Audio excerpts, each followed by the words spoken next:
Madam అప్పట్లో ఎందుకు అంత 10 రోజుల పాటు రిహార్సల్స్ ఎందుకు చేసేవాళ్ళు అట్లా? అంతా నేర్చుకొని బాగా చక్కగా నేర్చుకొని కరెక్ట్గా ఖచ్చితంగా పాడాలి అని. ఓకే. అది అన్నమాట. మంచి స్కూల్కి ఎందుకు first class, second class, third class ఉంది. చదివేటప్పుడే ఎస్ఎస్ఎల్సి వెళ్ళొచ్చు కదా, ఎందుకు ఎస్ఎస్ఎల్సి వెంటనే వెయ్యరు కదా. 1వ క్లాసు 2వ క్లాసు చదువుతాం కదా. అట్లాగే బిగినింగ్లో ఈ అని ఫస్ట్ మాట అది నేర్చుకుంటున్నాం. తర్వాత కాకాకి అది తర్వాత వచ్చి చిన్న చిన్న పద్య. తెలుగు ఎప్పుడు నేర్చుకున్నారు ఇవన్నీ? ఏది తెలుగు మాట్లాడటం అనేది? తెలుగు మాట్లాడడం ఇలాగా కంపెనీకి వెళ్ళేటప్పుడు వాళ్ళతో సరదాగా మాట్లాడుతూ ఉండేటప్పుడు నాకు తెలుగు చాలా బాగా వచ్చింది. ఏ భాషలో వచ్చింది మీకు? తెలుగు, తమిళ్, కన్నడ, మలయాళం. 4 భాషల్లోనూ పాడారుగా? అవును. హిందీ కూడా పాడారుగా? హిందీ కూడా పాడాను. చాలా వేల పాటలు ఉన్నాయి. బాలు గారితో మీకు ఎలాంటి బాండింగ్ ఉందండి? He is a best singer. మంచి కుర్రాడు. ఎలాగ పరిచయం లేదు. వచ్చేటప్పుడే సాధారణంగా వచ్చాడు.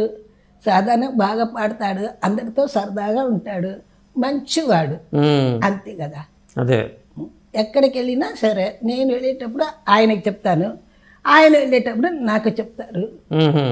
ఆయనకి మూల కారణం మన ఎస్ జానకి గారు. ఓకే. ఎస్ జానకి గారు బాలుకి పెద్ద పుషింగ్ చేశారు. నాకు దేవుడే పుషింగ్ చేశారు. అదే. మీరు ఎంతమంది అక్క చెల్లెళ్ళు కానీ అన్నదమ్ములు కానీ? ఒకే బ్రదరు, నేను ఒకది. ఓకే. చెల్లాయి ఉంది, చనిపోయింది. ఓకే. ఆయన ఏం చేస్తారు మీ బ్రదరు? మా బ్రదరా వాడు వచ్చి ల్యాండ్ లార్డ్. ఇక్కడే తమిళనాడులో? ఇక్కడే. ఎప్పుడు చూడలేదు. ఆడే నా బ్రదరు. ఓకే. అంటే ఎవరికి సినిమా ఫీల్డ్లోకి ఎవరు లేరు మీరు తప్పితే? నో ఎవరు లేరు, నేను మాత్రమే. మిమ్మల్ని ఎంకరేజ్ చేసిన మీరు డైరెక్టర్లు ఎవరెవరండి? ముఖ్యంగా కేవీ మహాదేవన్ గారు బాగా హిట్లు ఇచ్చారు. అవును. టీవీ రాజు గారు, వేణు గారు, మాస్టర్ వేణు గారు, భానుచంద్ర గారి ఫాదరు. వేణు గారు ఎక్కువ, టీవీ రాజు గారు ఎక్కువ ఇచ్చారు. ఘంటసాల గారు ఎక్కువ ఇచ్చారు. ఆయన పాట ఆయనతో చేర్చి నేను పాడాను. ఇటంతా బంపర్ హిట్. అందరూ ఇచ్చారు నాకు. అప్పట్లో పాటలకి రెమ్యునరేషన్ ఎలా ఉండేదండి? ఎంత ఇచ్చేవాళ్ళు? అది ఇప్పుడు తెలుసుకొని మీరు ఏం చేస్తారు? ఏమి చేయం. కానీ ఇప్పుడు కంపేర్ చేసుకోవడానికి అసలు అది అక్కర్లేదు.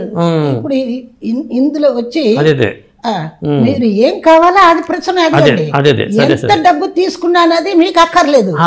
కానీ బాలు గారు ఫస్ట్ రెమ్యునరేషన్ ఇంత అని మనం రాసాం ఒకసారి. అలాగా ఆయనకి ఇష్టం, ఆయన చెప్పారు. నాకు ఏది వస్తుందో అది దేవుడు ఇచ్చిన వరం. అంతే. నేను ఏం తీసుకున్నానది మీకు తెలియద్దు, ప్రజలకు తెలియద్దు. అదే. ఓకే. ఏదో వచ్చాము. ఇప్పుడు దాకా 64 ఇయర్స్ అయింది ఫీల్డ్కి వచ్చి. ఇప్పుడు వచ్చి నేను ఎంత తీసుకున్నాను అది ఎందుకు? అది కరెక్టే. అంటే రికార్డెడ్గా ఉండటం కోసం మనకి అసలు అదంతా అక్కర్లేదు.